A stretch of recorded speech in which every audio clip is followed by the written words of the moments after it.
5, 4, 3, 2, 1, 0. All engine running.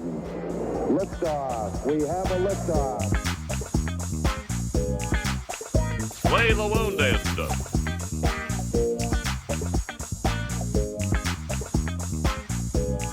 Why do pie makers get all the girls?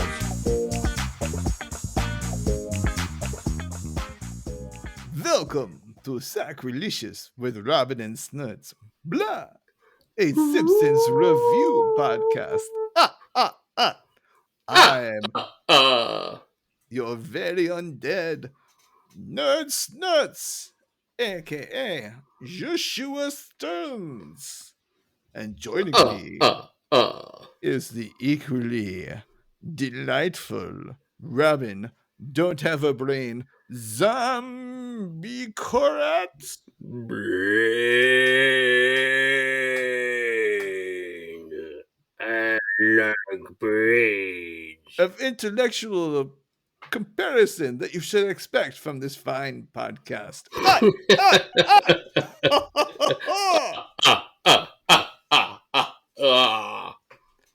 Well, sir, Yes? for everybody to know, a little peek behind the curtain. This is round 2 due to technical difficulties. You know what? I'm really excited about this. It was a choice, Josh. We could have given up tonight, but we've chosen to redouble our efforts, and I'm really Just excited like about the Dodgers for the final World Series Game 7. it. Well, you had to bring that up. Ooh. I'm just happy for people of Los Angeles in general. Yeah, totally. And as baseball fans in general, me being a very casual, I don't know. Baseball But it's might about be the city, Josh. It's about being part of that excitement in the city. Correct. It's so great when that happens. It's cool. Right. Like everybody, it's like everywhere. That energy is all over the city. It's fantastic. Would I rather play ping pong than baseball any day of the week? That's not what we're talking about. And it's just good for them back to back. LA loves to whip their it's an sports stick out accomplishment. every They're a time really they win good back team. to back. So and it was legit 7th game, extra innings. They had a record-breaking extra inning game prior to that in the season. I thought The series was phenomenal, Josh. Yeah. I haven't watched the World Series in most seasons that the Braves aren't in it because I'm just it doesn't interest me as much. I watched or listened to most of this series. It was a phenomenal series. Yeah, and I very hope that we can have a nice parade tomorrow with no incidents, and it's just all about that Dodger spirit, Light the cars on fire. Speaking of which, we have Simpsons Fortnite. Yes, which I'm excited about. I play Fortnite every once in a while. It is a great way to take your mind off of literally everything. And they do a really good job with their creative art in it. And they created a whole world for The Simpsons where it's like the weapons you shoot with and all the different areas are themed around it. And it's a blast. Yeah, from my buddy Josh, who's my new movie night guy. He's like, yeah, actually, I think the Simpsons thing is pretty good. And he's probably seen like 1 or 2 episodes tops. But his kids are into the Fortnite, and so he plays with them. And he's like, actually, the map and the art style seem pretty good. Same with the guys and gals on the Play Some Video Games Network. They were just like, hey, yeah, it looks good. I don't think I'll ever play it, but I appreciate them having their moment. And Fortnite just being like, maybe this will encourage them to see a new episode or 2 of The Simpsons or go back to it in one fashion or another.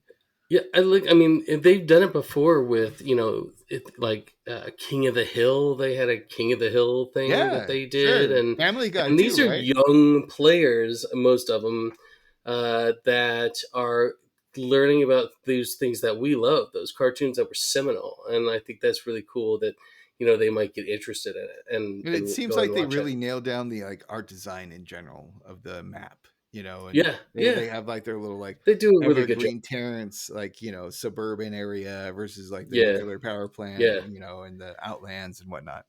It's, I mean, like you want to be in Call of Duty, and it's like some burned out town every fucking game. It's more interesting than that. It's more creative in a way.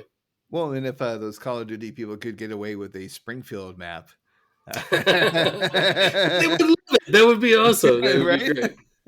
And then finally, we have the Simpsons' second movie was announced. Oh, yes. 20 years later. Even though they made the chalkboard gag, and you and I have this like little like conspiracy group that meets every Thursdays. Yeah, we have it was great. robes it's part on, all like that stuff. Stonecutter, no homers type of vibe.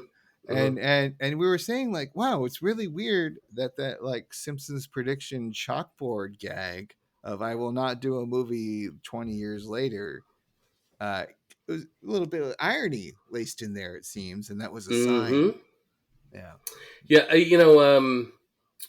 Who is it? Is it everybody on the staff collectively, or is it Matt Groening himself? Is he the one that is having these premonitions? Well, I think it's a mixture of Brooks and Groening. Yeah. Okay. And probably Gene at this point. I feel like it's one of those like vampire cults where like you have the two ancient deities that are super powerful, but then they need somebody to just like handle the day to day, and that's why they get out. Hey, the assistant emperor. Yeah. Well, if this is your first episode of Sacrilicious with Robin and Sturts, buckle in because it's going to be a doozy. It's going to be a ride. Basically, one of us will pick an episode of The Simpsons. We go through the plot, provide questionable impressions, hilarious fake ads, dramatic pause. Are they genius? Super genius. Maybe.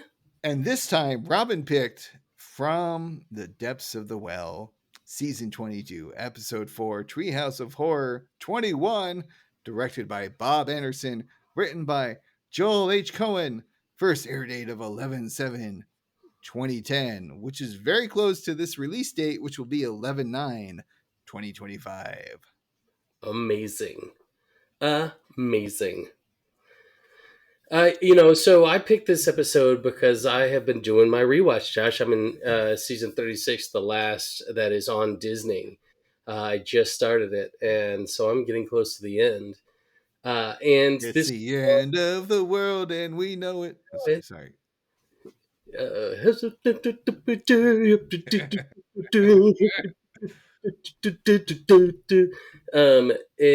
I one of the things that stood out was Daniel Radcliffe, as we talked about in the last episode, plays the vampire, and this one it's stood out as hilarious, and it's I've enjoyed coming back to. It is an episode of The Simpsons, and Is it? We are going to review everyone's favorite copy paste segment, Behind the Wiki. We're gonna do that other thing. We're gonna do that other thing. No. Should we do that other thing? So confused.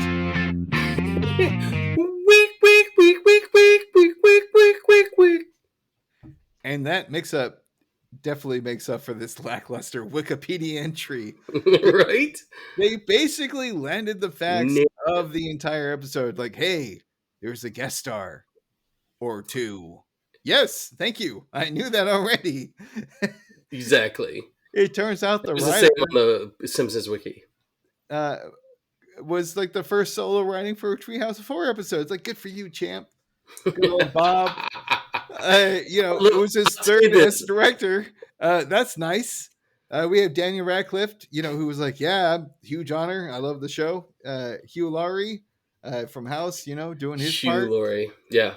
Oh, it's Hugh? I'm sorry. Hugh Laurie, yeah. Hugh Laurie. Thank you for the correction. He is a massively loved actor in England. He is a brilliant actor. He's so far beyond House. He's had these seminal shows in Britain that are just freaking brilliant. Love. And my discontent is not towards any of the writers, the directors, or the guest stars. It's just this lame ass Wikipedia post that is supposed to have some kind of goddamn insight. And instead, I'm getting the basic facts of the episode. You take the bad, you take it all, and then you have bad It's Wikipedia the facts. version of Behind the Wiki, and I'm not having it. Also, it was light. It was light, Josh.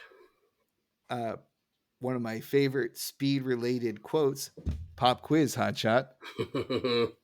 Out of 10, how many Treehouse of Horror episodes up to this episode was released prior to Halloween? 0. 10. Shit. you were close. But wait, I thought this aired after. This aired on November 6th. So, according to the Wikipedia post that I copy-pasted, the episode aired November 7th, 2010, making it the 10th Treehouse of Horror episode to air after Halloween. Oh, after Halloween. Okay, yes, I've got you. Yes. I thought that this was... Yeah, I thought something different. That's okay. The trick-or-treating continues because I bought, and I'm only showing it to you to remind you of the bit. There is a Time That's magazine the new music, Josh. Don't worry about episode that came out with the Treehouse of Horror episodes through 35. That was the ranking. So we're playing a little bit of a game, and this literally came out earlier this year. Okay. What do you think Time magazine, with their special edition, gave out of 35 this Treehouse of Horror? I'm gonna say 14. Ooh, up it a little bit. 15. A little bit more. 16. Maybe 2 more. What did I say? 18. 19 out of 35. All right. Dude. So that's not too bad. That's no. Good, right? No, that's I mean it's bottom tier, but I mean bottom half, but so it's not quite, there's a lot of great episodes. It's not quite an echelon, right? Listen, you, Josh, just relax, all right? All right, with my echelons. They're brilliant. We opened with Homer and Bart carving pumpkins on the front doorstep. Things quickly get out of hand. Bart carves a smile into Homer's butt. Homer chokes Bart. You know, classic. Classic. And then the later slams a flaming pumpkin on top of Homer's head.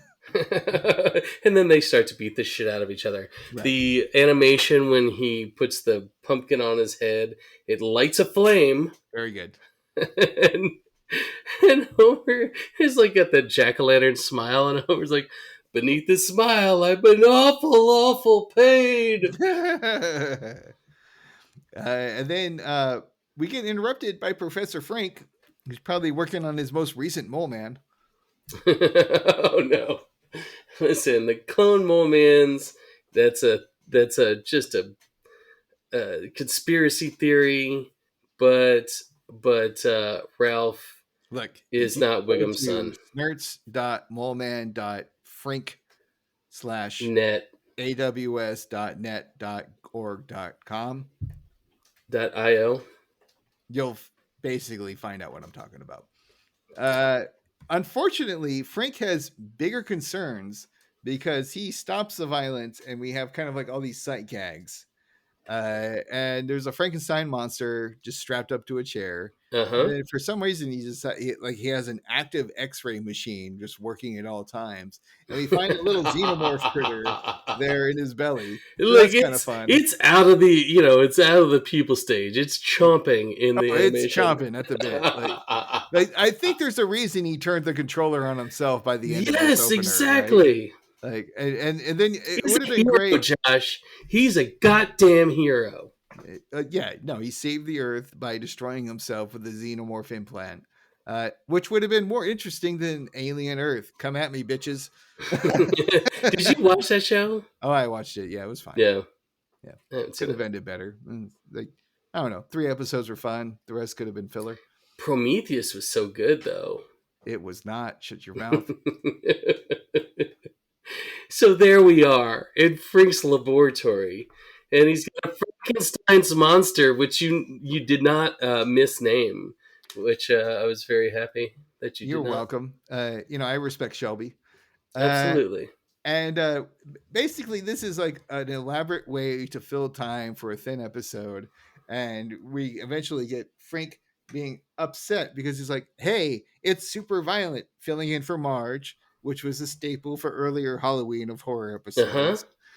Basically telling them they're like, this isn't going to make sense. This is going to be super violent.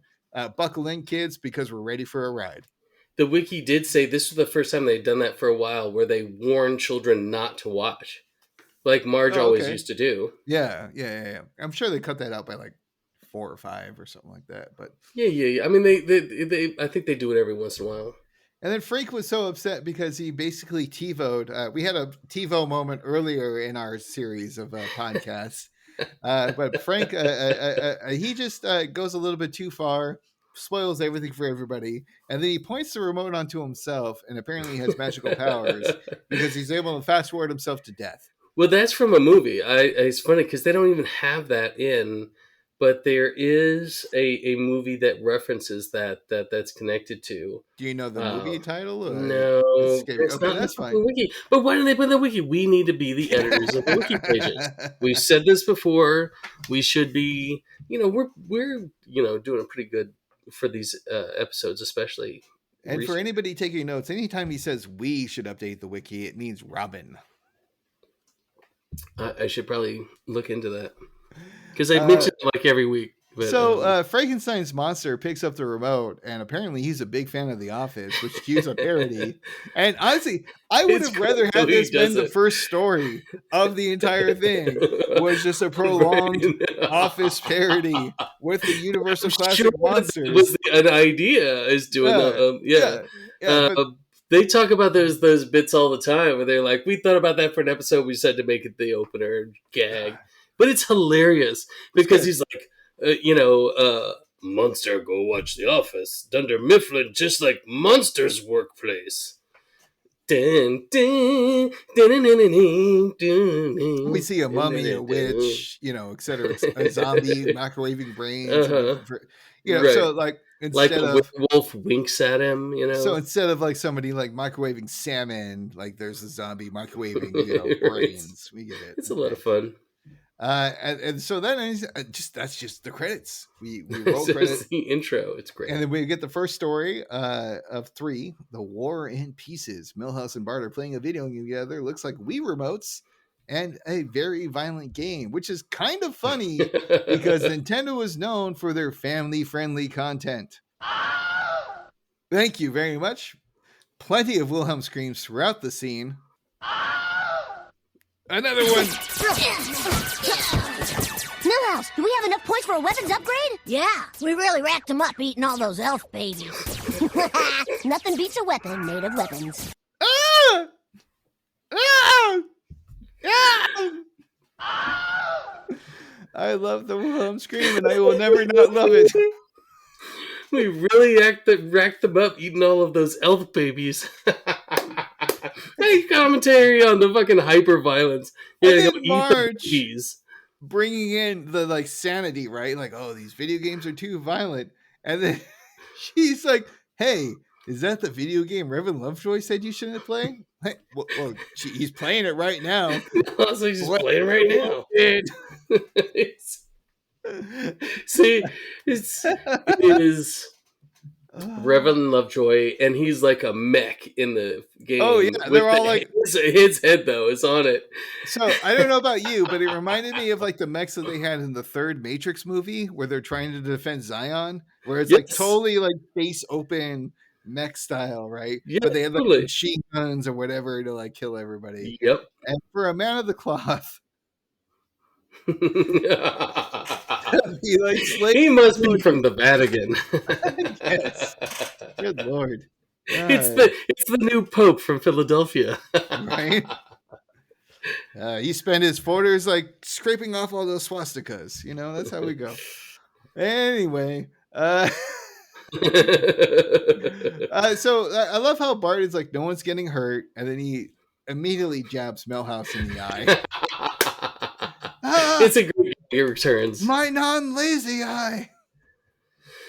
And Marge brings them up to the attic, and they have like this classic stack of dusty old, Gen X games, millennial games. I wouldn't even say Gen X millennials. I'll even go boomer. Yeah, sure. Yeah, a lot of these are Monopoly? absolutely I'm that. sorry, like Chutes and Ladders. Like this was around a long time ago, buddy.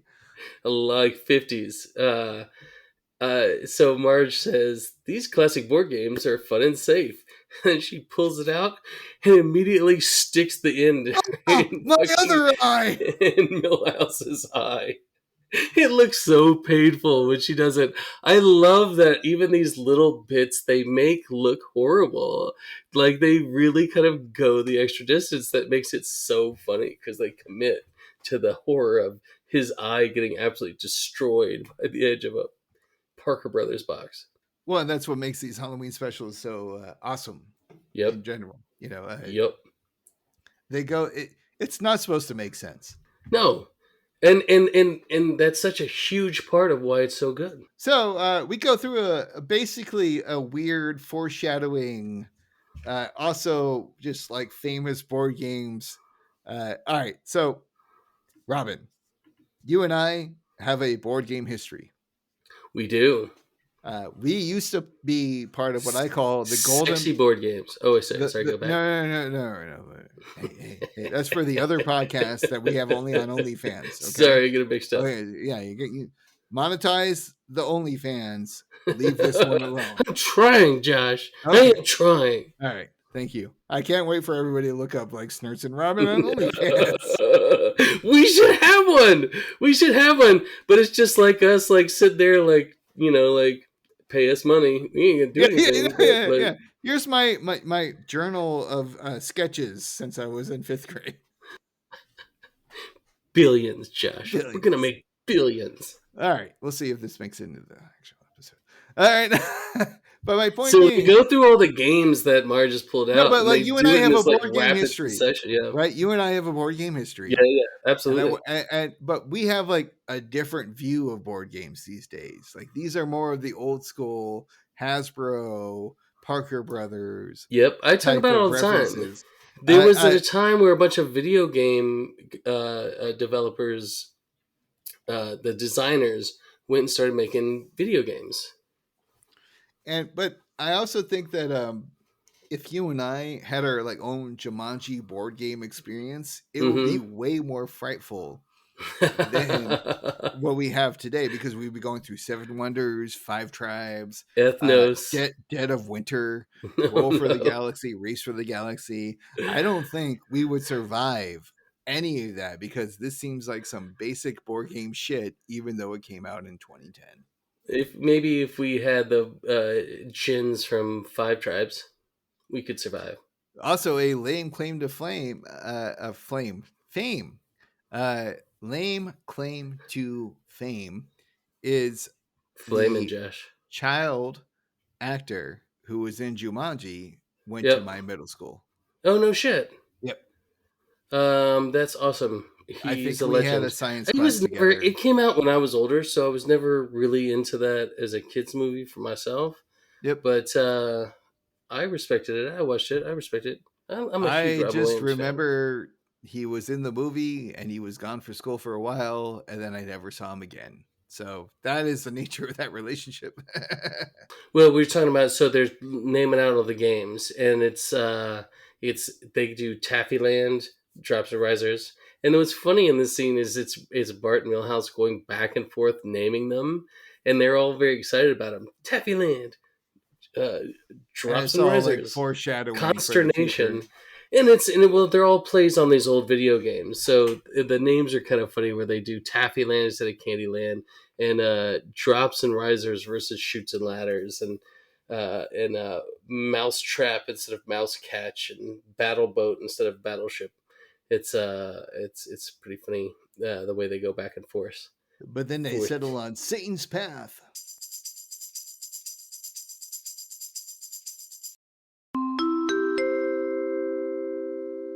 This is a public service announcement from the Concerned Christians Network.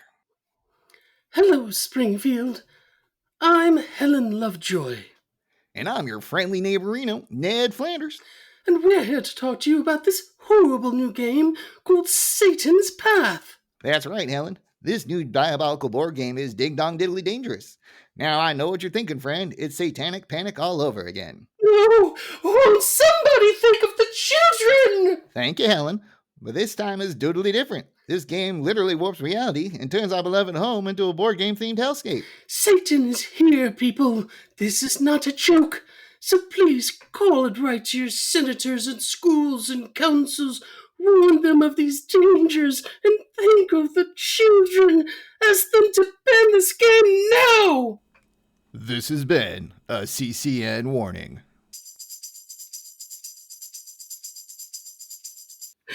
So what's in there, what's going to be in the games is like Candylands, Chutes and Ladders, Concentration, but Hungry Hungry Hippos, Mousetrap, Battleship, Monopoly, Barrel of Monkeys, Yahtzee, Tiddlywinks, and then later you get other ones like Tic-Tac-Toe, Connect 4, which is like Connect 3.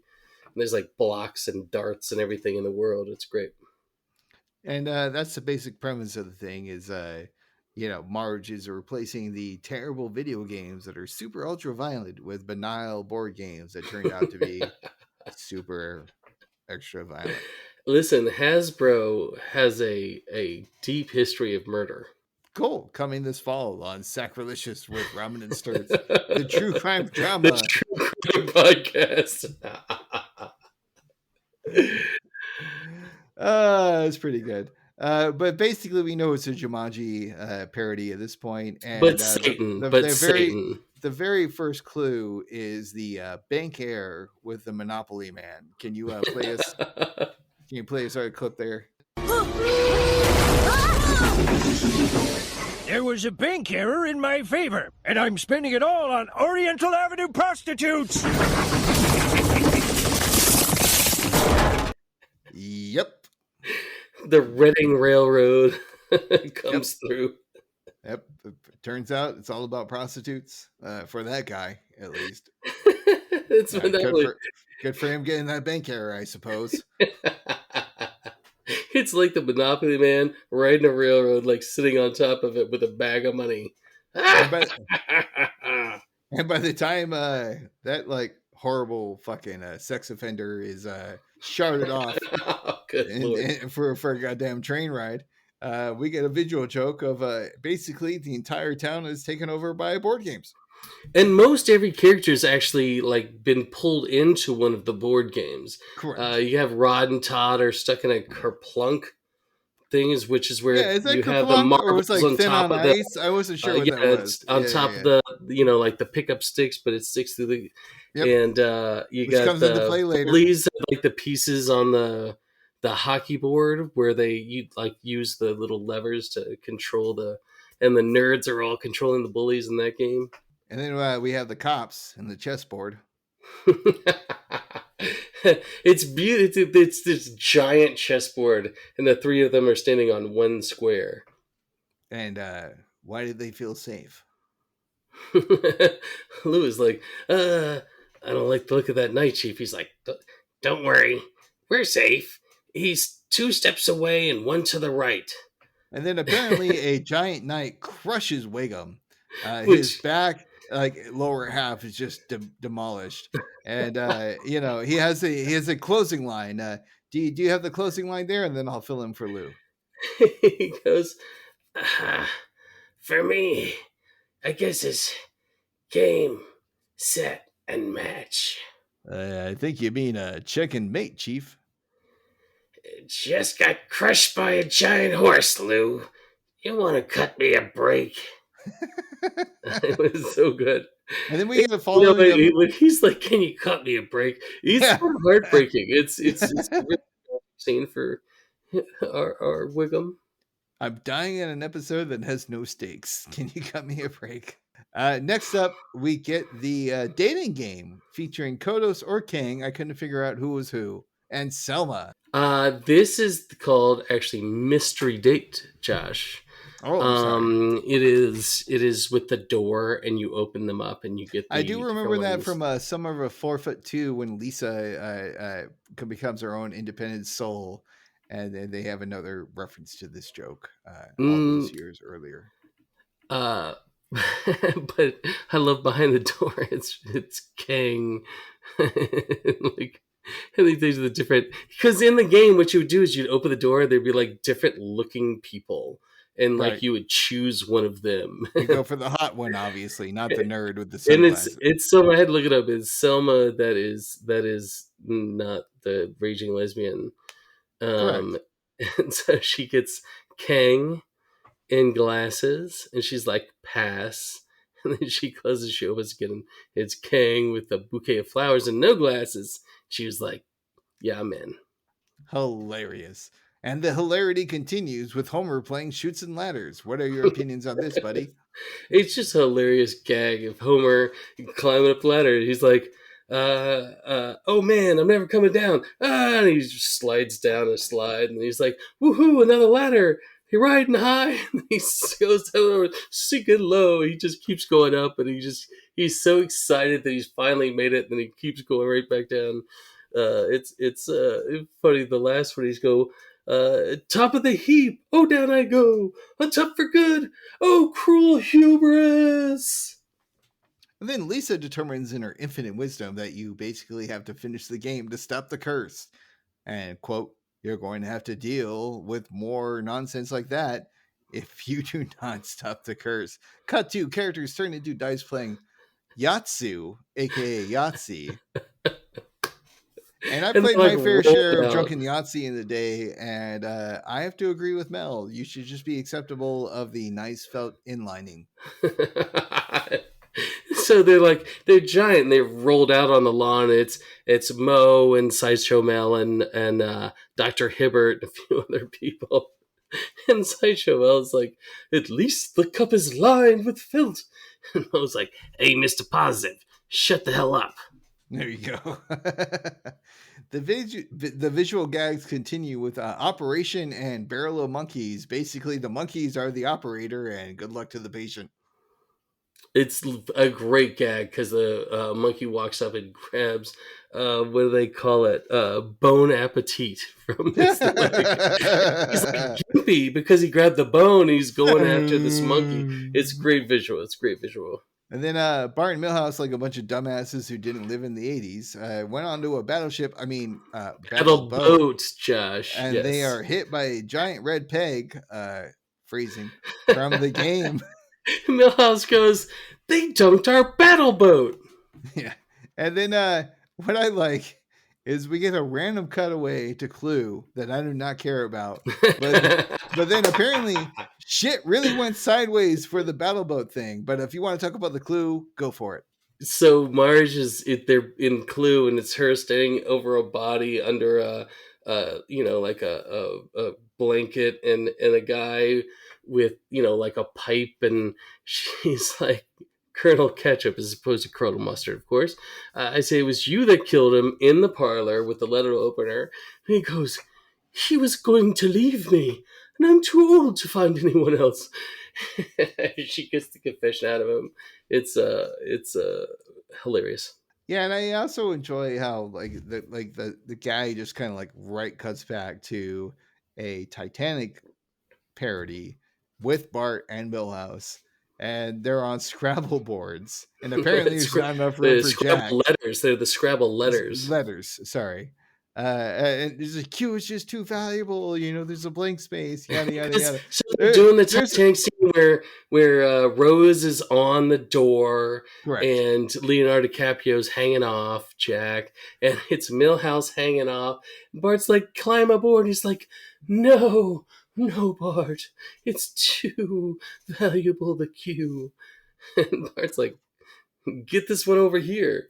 It's a blank. We can make it whatever we want. He's like, maybe I just don't want to live. Yeah.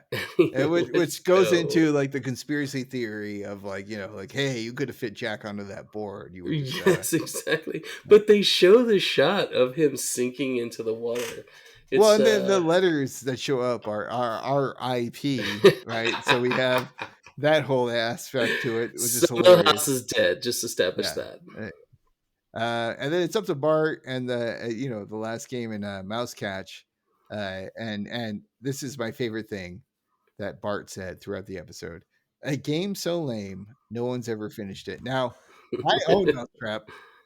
My siblings and I played it so many times.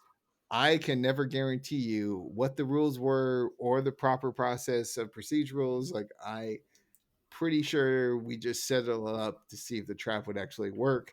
So this one got me really, really well because You said you still have a version of it?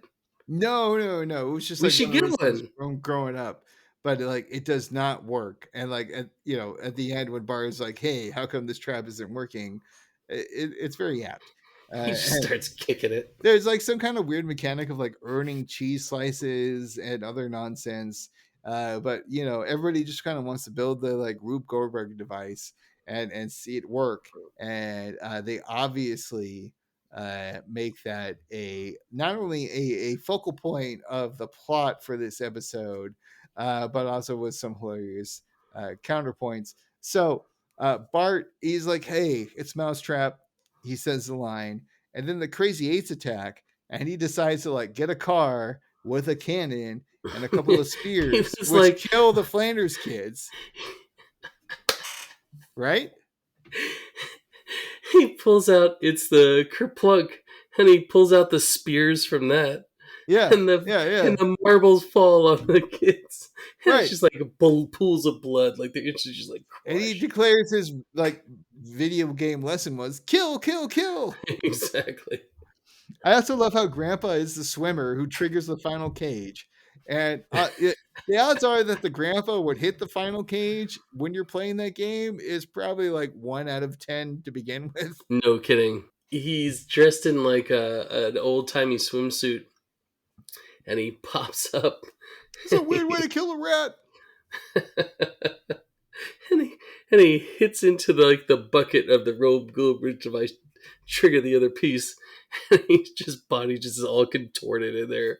It's great animation. And then Bart is so frustrated that he like starts kicking the trap until it finally falls on the mouse, which resets everything into reality, except for the fact that he declares that he's going to play Hangman from now on moving forward.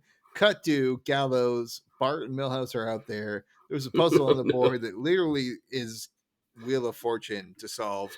He shouldn't have said Hangman, Jay. He just should have said, we're just going to go watch TV. There you go.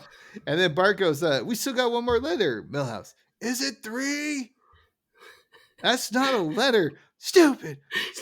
He's banging his head on the gallows, and then they drop, and we see the ropes. It's tragic.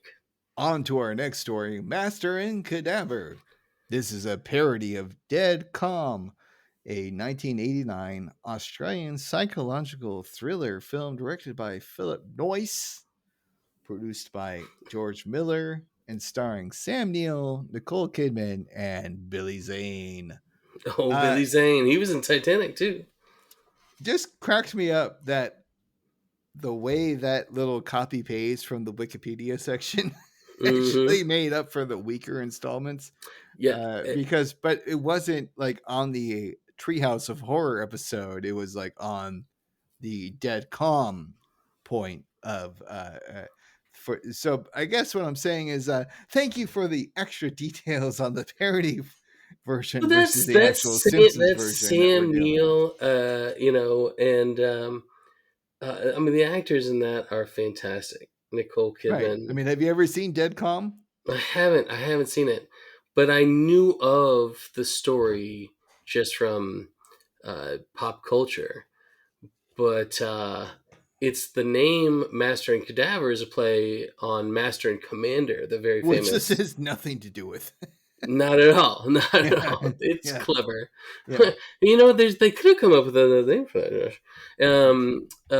But which is a favorite of mine, Master and Commander, Far Side of the World is one of my favorite movies of all time. I remember seeing that with my father and maybe my brother at the time in the theaters. And it was a very basic, some shit's about to go down in the high seas. And we're going to have long monologues about how we are virtuous and right and yada yada yada. Fighting the pirates. Right. You know what? I think it's very well done, and a good sea adventure is up my alley. Well, if you ever get a job again, and you're very desperate for some non sensual activity, we should get a Rent a Dream yacht, Absolutely. and we should just rent our dreams through the harbors of America. I love how cheap it sounds, like Rent a Dream yachts. Yeah, yeah. I mean, I looked for my father's funeral because he wanted to be buried at sea, and Rent a Dream yacht. It was okay until I found out it wasn't a yacht. Right. So nice sign jokes aside that they keep throughout the episode. We get a little bit of a fake out because there's a shark flopping on board. Marge is very concerned. Homer is puked up from the shark, brandishing a bottle of Mo champagne, being like, man, it's been a crazy morning. Champagne? One of the great lines of this, he pops out of the shark's mouth. He's like, man, it's been a crazy morning. And then Marge mentions that they're in uncharted waters, and she starts to cool herself off in a sexy way with an ice cube. And roll 34 aside, this got me tingling. And then everybody was disappointed with some annoying cell phone bit. Oh, sure is hot out here. Oh, that's my cell phone. What is it? Lenny, I'm on a second honeymoon. You'll have to pick your own lotto numbers. Homer just wants to get some, and he's in uncharted waters, but apparently his cell phone service is so amazing that it works in the high seas. Can you explain this to he's us? in waters. Like he's got a sat phone, Josh. Clearly, I mean, clearly. Really, a flip phone, sat phone. He has a sat phone. He's a spy, probably. He's been an astronaut. He's been a chef. He's been everything else. So now he's a spy. So he just has it in with like the best flip phone type of scenario here. Like I don't want to reveal too much, but he's a member of the. It rhymes with Ben Bess Bay. Oh, okay, all right, cool. Mm-hmm. Wink, wink. So the sexy lovin' is about to get on until. Homer says, "Oh, baby, let's give those seagulls something to squawk about." And then he's there like making love, and he's like, Marge is like, huh? And he goes, "Oh yeah, baby, I like it when you're distracted." It's so funny when he says it. But she's distracted by the little man on the boat. Little man on the boat with chiseled abs, who's just like working him out feverishly, trying to get to safety. And Homer returns the favor by a hook. So he rose up beside him. Marge's like, help that man. And Homer's like, fine. He takes a fish hook, like a big long stick with a hook on the end. Not like a fishing line. Big fish, like you pull a proper fish in, like Correct. A sunfish or some big ass tuna. Like shit. a big ass tuna, yeah. He slides this hook down, and he starts trying to hook him like a fish. He's like, don't fight it. And he does too. And he hooks him. This is one of the small gags of this, where he hooks him by the mouth. He drags him up, and he flops him down on his head onto the dock. And then Josh, he takes the hook and he rubs his cheek, and he says, "You're welcome." Immediately, Marge is like, "Oh, this poor man must have been out there for days. He's nothing but hard bronze muscle." Marge has it bad, and of course he's the consummate sun-dappled seaman. He's like, "Oh, bless you." Homer wants to make loving, but Marge is not in the mood. The former storms off and goes on a walk, and we get the classic replaying. And then we get Roger, played by Hugh Laurie, who was the chef of the albatross, and And we get his backstory on right, the and some shit went albatross. down for that backstory, right? Dude, he's like, I was the chef on the albatross, working for business in Tahiti. One night, he asked for a pie dessert. As the pie cooled innocently on the porthole, my employer tried to inject it with poison, and the idea was going to poison it and kill everybody. But I caught him, and he had the strength of 10 businessmen, and he sent me napward with the bottle of low-sodium soy sauce, which comes back later. Yeah, and then Marge feels sorry for the handsome man down in his luck, and Homer isn't She's thrilled definitely about stroking his face, you know, Oh, with yeah, him yeah, in his yeah. her lap. Yeah, Homer starts complaining about like having one of his lenses out of his side, like sunglasses. It's a gag, so that you see it through the sunglasses where one side's tinted, one's not. We've all know that horror. And we see a picture of Roger and Marge, and he's twisting her dials. Josh, I'm sorry. if you know what I mean. Do you mean nipples? Knobs, Josh. We'll call them knobs. Right. These knobs go left and right, and they're ever so intriguing. Anyway, when I came to, Roger continues, everyone on the boat was dead. I fled horrific scenes, and after a few days at sea, I found my savior, you, Marge. In a very insignificant way, you, Homer. God, it was horrible. He just takes him. He's taking shots. Classic, like, wife is falling for the new hot stranger that is, helpless and needs her to mother him, and then he starts taking shots at the husband. They just remade The Hand That Rocks the Cradle, Josh. Oh, good for them. It also cracks me up because it's similar to something later on in the episode where you're just kind of like, hey, maybe you shouldn't fall in love with this magical lover that just came out of the blue. Exactly. So Homer takes Marge aside to the laboratory. She's like, we need to have a meeting in the toilet. And Homer's like, I don't trust that guy. Then he killed everyone. We have a little bit of a pie fight. So they're having this talk back and forth. And he's like, I bet he killed everyone. That's crazy talk. And then Roger pops in, and they're like, oh. And he's like, excuse me, you've both been so kind. I baked you a pie. Marge is like, that's so sweet. Why do pie makers get all the girls? Why did you do that? It was poison. No, it wasn't. Well, it was rhubarb. No, it was Berry Peach. Berry Peach. That's my favorite. Please, Homer, I am so sick of this unmotivated, jealous... And then so he throws it out the window. Right. And it turns out the pie was poisoned because it killed a shark. And this is where I wish we could clear the licensing rights because that pie was poison. It's poison. That was so poison. Marge was defending Roger until a shark floated by, and as you said, like he's basically, it seems like at this moment that the shark ate the pie and died. And then we get some random ass jokes too. Well, Marge, because they continue to argue, right? But then like they go back and they start like, oh, you better like fucking figure shit out because he's making scones. And Marge says, I guess we've got to kill him before he kills us. Yeah. And then Homer is like, they should call this one the recipe for murder. What do you mean this one? Never mind.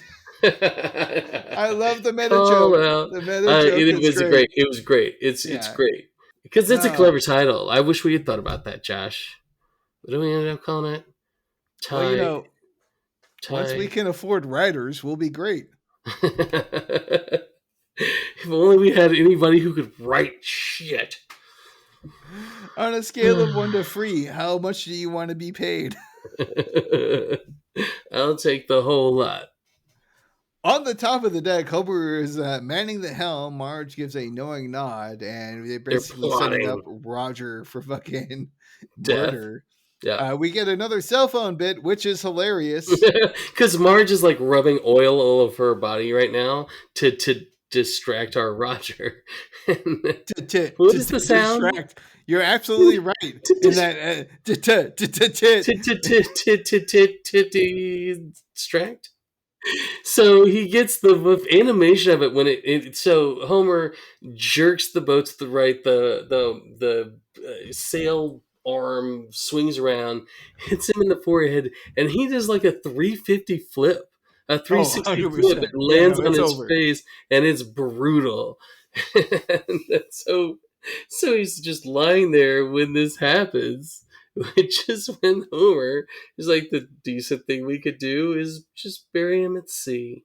And he pulls out a high pressure hose and just like casually sprays him into the ocean. Come and get it, Barnacles! Like it's dog shit, Josh. Like it's freaking dog shit. The imagery of him, he pulls out like a fire hose, like it's a big one. And he just trying to spray him off, and the body's just like moving, like slipping a little bit side to side. It is amazing. I think the high pressure hosed animation really adds to the effect. 100%. It takes 3 turns. It's not quite right. It's not clean. It's not quite like the he flips over. Yeah, no, yeah. Oh, so they wash him overboard, and he says the great line, "Come and get it, Barnacles." And then they're sailing away, and they're fine. Like, they're having a drink, but they're like dealing with it. But then they come upon the albatross, Josh. They're like, oh, let's go aboard. And they climb up onto the deck, and they go into the stateroom, and they turn it on, and all the people are dead around the table, just like Roger said what had happened, that he was telling the truth. And to confirm it, they pick up a broken bottle that we saw earlier of the low sodium sauce that smashed him over the head, which he mentioned in his story earlier. And they call back, and they're like, "Oh, soy sauce bottle, low sodium." What I they're love like, about it too, Roger was telling the truth now. You know Marge what I mean? Literally like lowers her hand, covering the color of the top of the soy sauce. It's a reveal. Soy sauce. Exactly. You know, but even though we knew it was coming, it's like, And Marge is like, if that was true, then we killed an innocent man. We're murderers. And then we get a very angry Roger appearing. He's like, hey, covered in seaweed. When he's like, literally like, hey, bro, what the fuck? He goes, well, if it's in my saviors. Hey, and then Homer goes, hey, pal, how you been? I found a spear gun. Shut your face. Well, but he does the same thing we talked about last time with Fat Tony in the bathroom, where he's like, hey, are you still with the mafia? He does the same thing with Roger, yeah. where he's like, hey, dude, how are you? I also like how this is a reveal too, right, of the oil leak. Because Roger's like, why'd you try to kill me? And Homer's like, the pie you baked us tried to kill us, and it killed the shark. Roger's like, the pie was clean. The shark died from the fuel leaking out of your boat. They look back. There's like the oil slick. So and all the fish are dying. It's like a dead bird, and then a squid, a giant squid. Giant fucking squid, man. That's the thing. Like, it's not even like a small one. It's like, just like, yeah, no, bro. Like, Homer's like, oops. Like, Greta Thunberg is like right behind you, being like, this exactly. Like, Roger's the good guy. However, he sees that Homer now has a spear gun. And he's like, yeah, what are you going to do with that? Well, no, and then Homer goes John Wick on the situation. Just fucking nails him in the chest, and like it shoots him and sticks him into the wall. For you. And then so he and then like another guy wakes up, and he's like, nobody can know. And he starts beating him in the head and shoots the flare at the guy.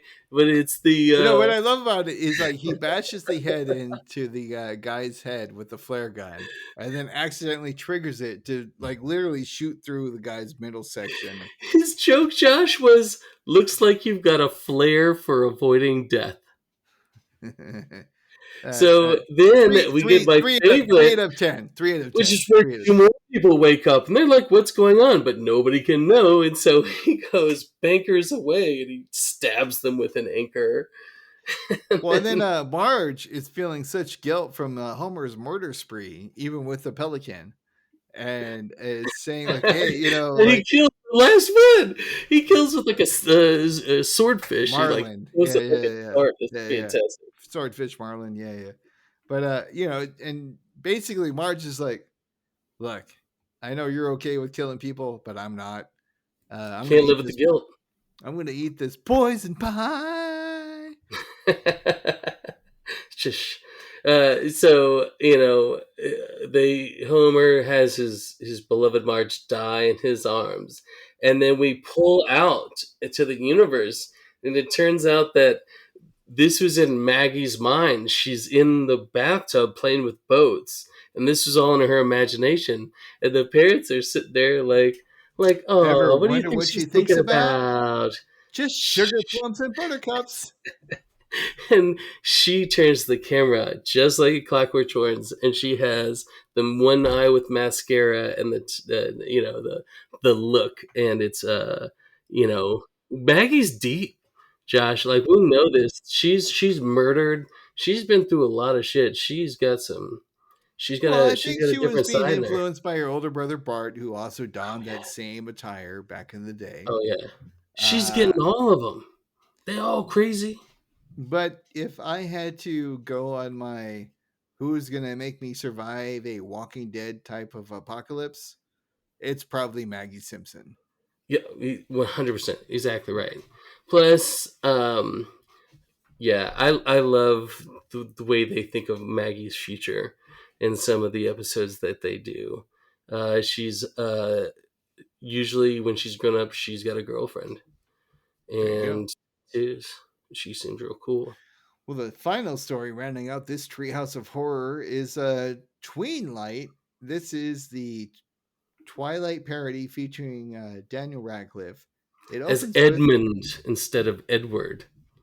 Oh, fancy man. So before I go further into the episode, what is your experience with Twilight?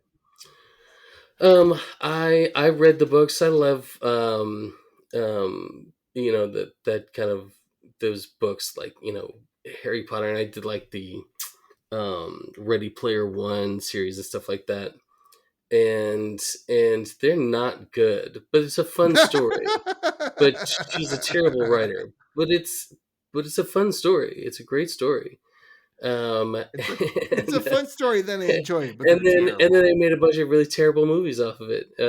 With Chris Stewart. I love Kristen Stewart, but yeah, it was not the most artistic of cinema creations that there's been. Well, it opens with a POV shot that I'm assuming is from the movie. It's from the original. Yeah, it's from the first Twilight movie. Cool. Does it like add anything to this episode? Well, yeah. So it's like the deer running through the forest, and in the original episode, the vampires are chasing it. Except in this one, the deer jumps out of the boat and gets away, and so he turns to the grilled cheese cart, and he goes and gets a grilled cheese sandwich instead, which I think is a great joke. Yeah, definitely. So the diabetes was foreshadowed. Jinkies.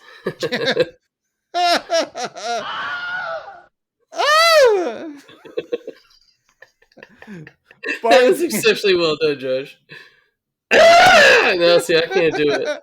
Bart then tries to look sexy, like because basically, so they jump into the world and they're at the school, right? And this fucking Funko Pop sex symbol. Edmund is at the school and all the ladies are gaggling at him. Why is his head so big and his body so small? That's what Bart asks. He's like, hey, what's that, weird look on all those girls' faces? He's like, something you've never seen. This guy looks like smitten. bobblehead night for They're Dodgers, smitten, Dodger Josh. Steven. They're I don't care about smitten. smitten. I want to freaking dork out about the design of Edmund in this episode. His head is as big as the fucking body. It looks like what's going the fuck on with that? It's like it's like a candy corn on top of a body. He looks like a Funko Pop or a bobblehead from Dodger Stadium at World Series. Listen. I was looking at that bobblehead fucker on this, and he is hot. I do him. Bart then tries to look sexy, but his baby beer gut pops out because the weird vampire bobblehead shows up to the elementary school, and all the kids' panties drop. And Bart's trying to get some look. Bart gets the ladies. I mean, like he might not get touched. Does he? He's been pulling the 10-year-olds for a long time. He went for Gordie Howe. The gals are fawning over the new kid. Lisa is surprised Edmund says hi, and then is also saved by him from a bus. It's an exact scene, Josh, from the movie where Twilight she's expert. like, here we go, Robin, Twilight expert. She's like, oh, he's never gonna love me, and he's like, oh, hello. She's like, I love your pallor, like, and then Otto, of course, now. We see in the bus, and it has posters covering all the windows. What is there a wheel in my bedroom? And he's careening into the whole crowd of children. Yeah, it's pretty unresponsible. To be honest with you. It's pretty wild. He's like cranking up the music, feet up, with all the posters up around. It's one thing smoking a bong, like he's not being responsible right now. It's one thing for him to live in the bus. It's another thing for him to like drive with him living in the bus. You know what I mean? In the movie, it's a kid driving his Jeep comes in, and the vampire stops it. And this one is Otto's bus. Wait, no, but it's not just Otto's bus. I think it's more than that. So then, I love this joke, is that then they get, what's the exact one? Martin on a bike, Krusty on a clown car, Mr. Burns on an old car. And you get Otto again on a Segway, and he's like, what? Me again? Listen, that is such a direct correlation to the movie, that the scene, it's really hilariously done. And it continues with our next clip here. You're a vampire! I should be scared, but I'm not. Let us move between the trees the way a bat does, by jumping. By jumping. It's gotta be one of my favorite. This is what I thought of this episode, Josh, is because Daniel Radcliffe, I feel he does such a good job here of these jokes. They're simple, but they're absolutely hilarious. Lisa is in love with Edmund, obviously, and then Milhouse has a little bit of his own moment. He's at the bottom of the tree watching him. Yeah. And we're definitely not going to insert an ad right here that makes it easy for me to edit out this moment right now. You've seen vampires sparkle and take advantage of teenage girls. You've experienced the magic of traveling like a bat by jumping. Now, for the first time ever, witness the next evolution in monster on human love, Warehouse. Milhouse, jealous of Edmund and Lisa's relationship, explodes in raw animal power, transforming him into an adorable werepoodle. Lisa's fallen for a vampire? That makes me so angry! I can feel the change coming! Ooh. Now the girls are liking this lichen. Oh my god, he's so cute. That little umbrella that he has is to die for. I want to hold him and squeeze him and love him all day. Watch this dork get a new lease on life. Everything's coming up, Warehouse. But not everybody is convinced his new look is the right move. Look in the mirror, man. Somehow you've become an even bigger wuss despite having cool powers. No!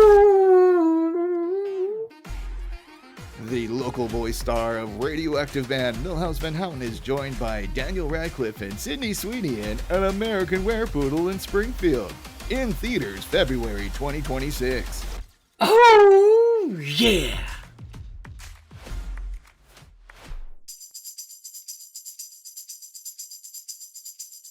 And then Lisa invites Edmund for dinner, and we ask the family not to be themselves. Homer then goes on the rant with the Edmund's almost here, so please, nobody be themselves. I know. Don't serve garlic. Don't stab your guest in the heart with a wooden stake. Don't ask him if he knows Frankenstein. It's racist somehow.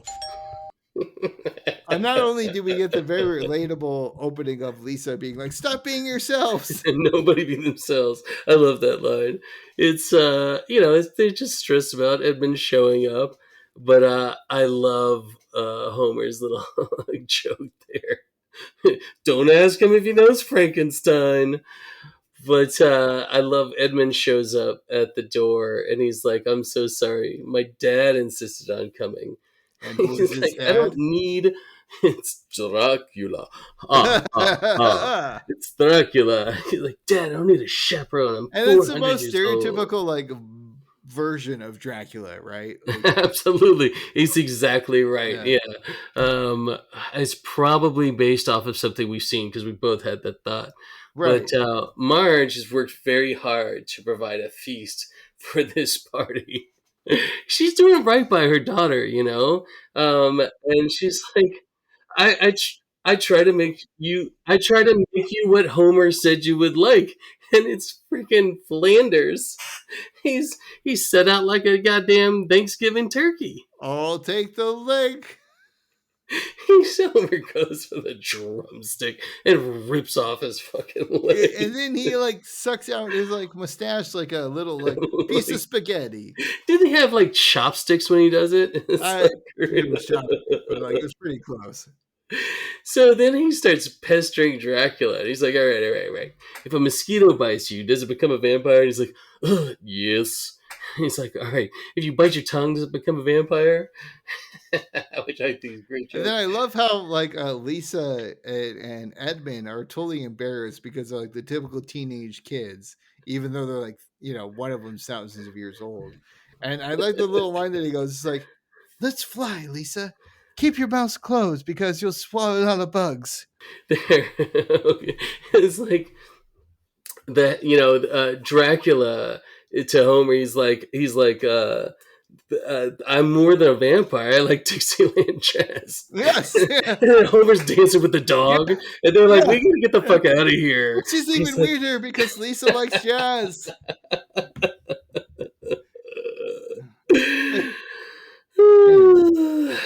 So then, yes, they go to Dracula town.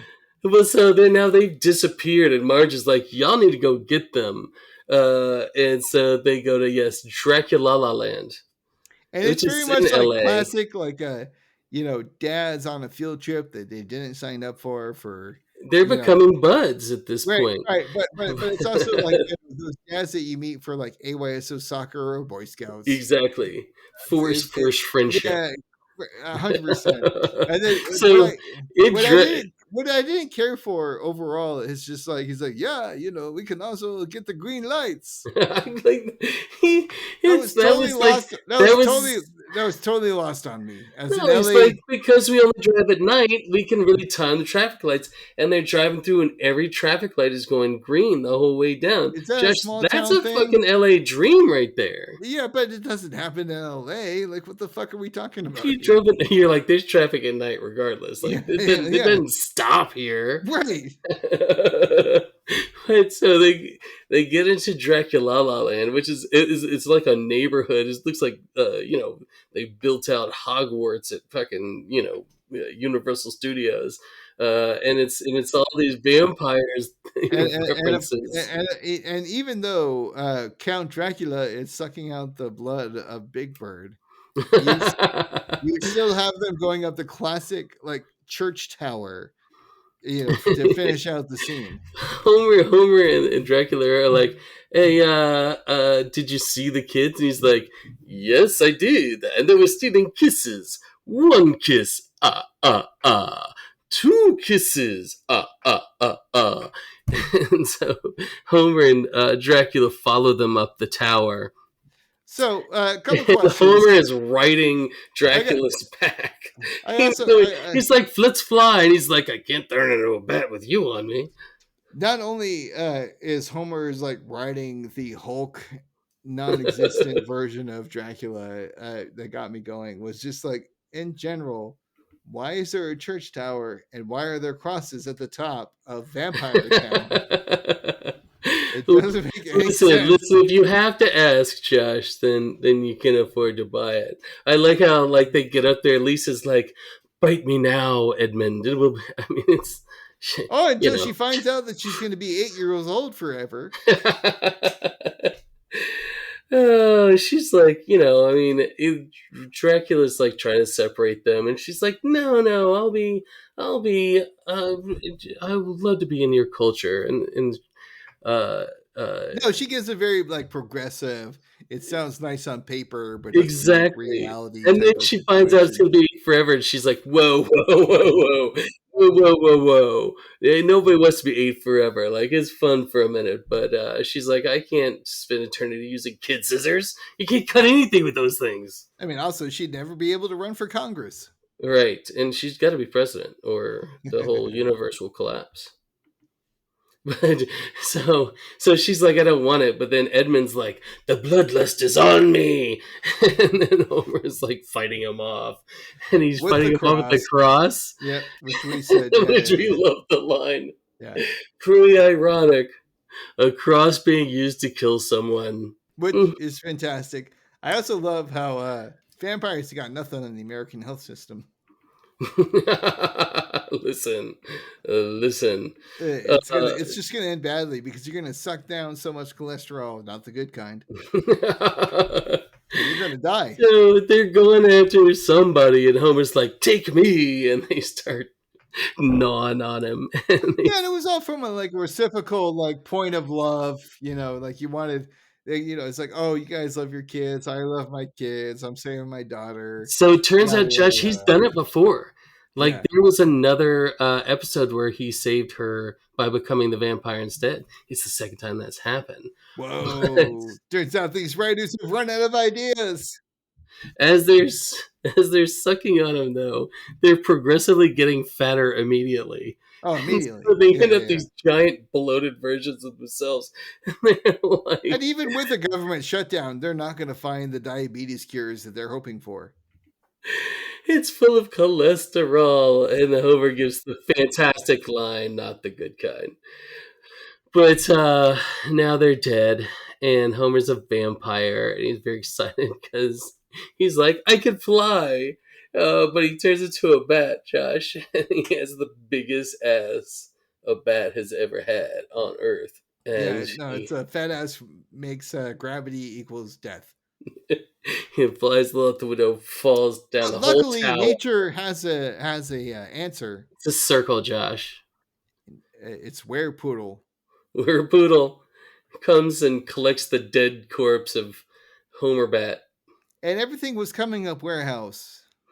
Even if you have to eat your fantasy girlfriend's dead bat dad. I mean, it looked good. Yeah, I'd eat that. I mean, I'd want a little bit of a little bit of sriracha. You're a fucking werepoodle, Josh. I mean, you don't need you need like béarnaise sauce. You're fancy. Maybe a little bit of rice. Something to like fill it up. And some green. You always want something green in there. Even though, like fat. Where's the salt? Where's the acid, Josh? That's what I'm asking. Little fat vampire Homer. It's probably really rich. It's kind of like duck. It's kind of gamey. Definitely gamey. Definitely gamey. Robin, do you hear that sound? What's that, Josh? Well, you know what time it is. It's the Krusty Brand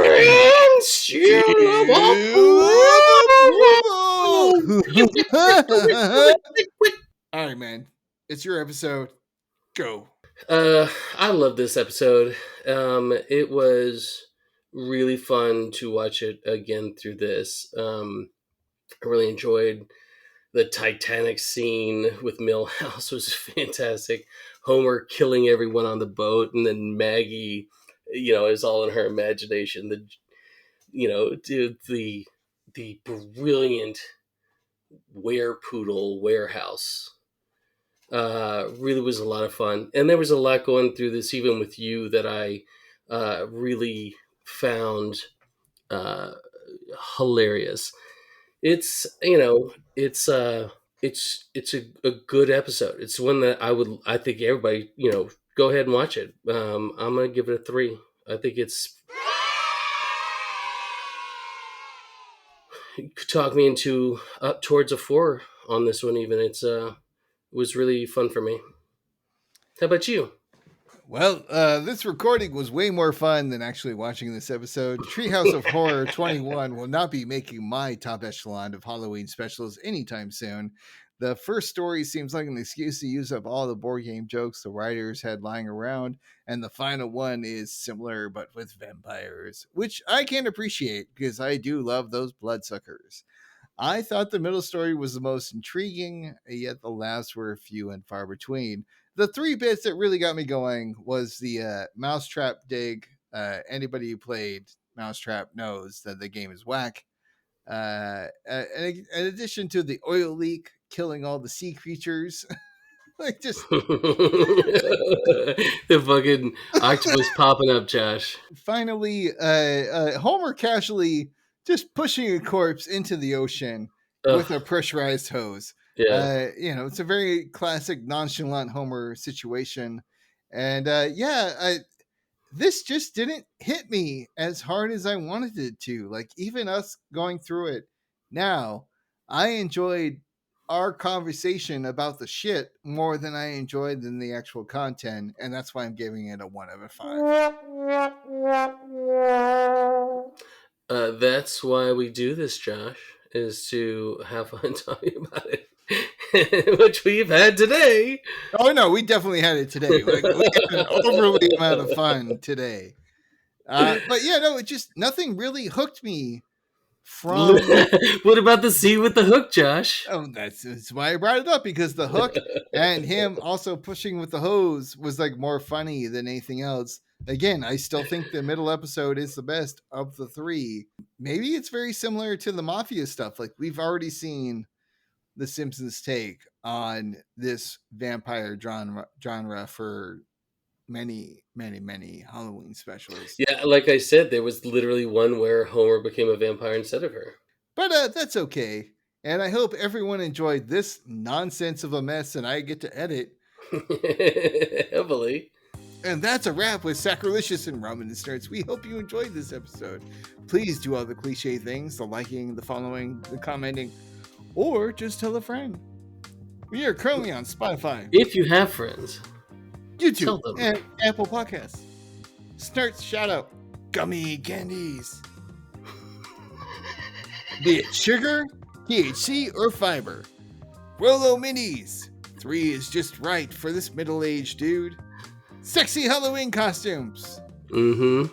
Thank you in advance. Thank you. Dr. Moxford, the raddest fan of them all. The Doctor. Want to hear more from your old pal Nerds? Then check out the PlayStation Experience and the PSVG on your local podcast platform of choice.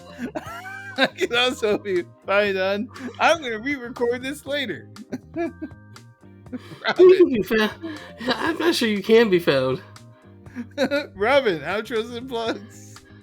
I've got to plug in right now.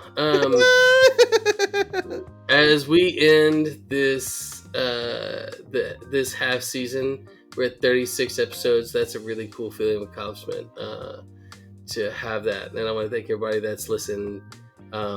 It's really been a blast to do this. Everybody have a wonderful holiday season. So we'll see you next year, the second half of this season. Josh, this podcast has really made me love these episodes and the show even more. And I'm very, very grateful for that. And to you, my friend. Thanks, buddy. I also agree. It's been a lot of fun, despite my nonsense trying to wrap up this podcast for the year. It has been a lot of fun. Yeah. And I enjoy our little brainstorming sessions when we're trying to figure out the fake ads. I also appreciate us just, not really caring. And this is a opportunity for us to hang out with friends and then brag to our friends who don't care that we are podcasters. Yeah. 36 fucking episodes, Josh. We're pretty accomplished. Right. And they're like, what does your podcast attempt to... Why the same people keep asking me that? Like, oh, what's your podcast about? Oh, you mean you don't remember when we talked about this last time? Like, let me just look it up. Well, it's also like one of those things where you have to realize, everybody, that everyone has a podcast. Anybody can make a podcast, and those who have made a podcast probably have a better podcast than we do. Yeah, but there's no other Simpsons podcast. This is an excuse for two friends to hang out, be creative, and enjoy themselves. And if you want to be around for the ride, not manually, God bless you. But if you don't, we understand. No, we don't. Just fucking put it on without the volume on. Listen to it, bitch. Yeah, that's what we tell our friends and family. We don't tell that to like the actual fans we're trying to kill. Anyway, side beating aside. Yeah, no, you're right. You're right. We will have a special announcement down the road from maybe two of your favorite or my favorite voices that we do for the next year. But until then, enjoy. What? Is it Wiggum? Nope. I don't think it's Wiggum. Nope. Is it Frank? I don't think it's Frank either. We'll find out next time on Dragon Ball Z. God damn it. Those fucking episodes. They could have been 6 seconds long. They could have been 6 minutes long, and they get 22 minutes out of it just by fucking dragging that shit out. Drove me crazy. Robin, hit me with a sweet, sweet quote. Let us move between the trees the way a bat does. By jumping. Until next time, folks. Smell you later, true believers.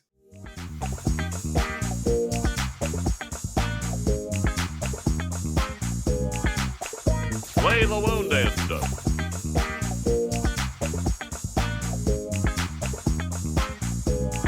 Why do pie makers get all the girls?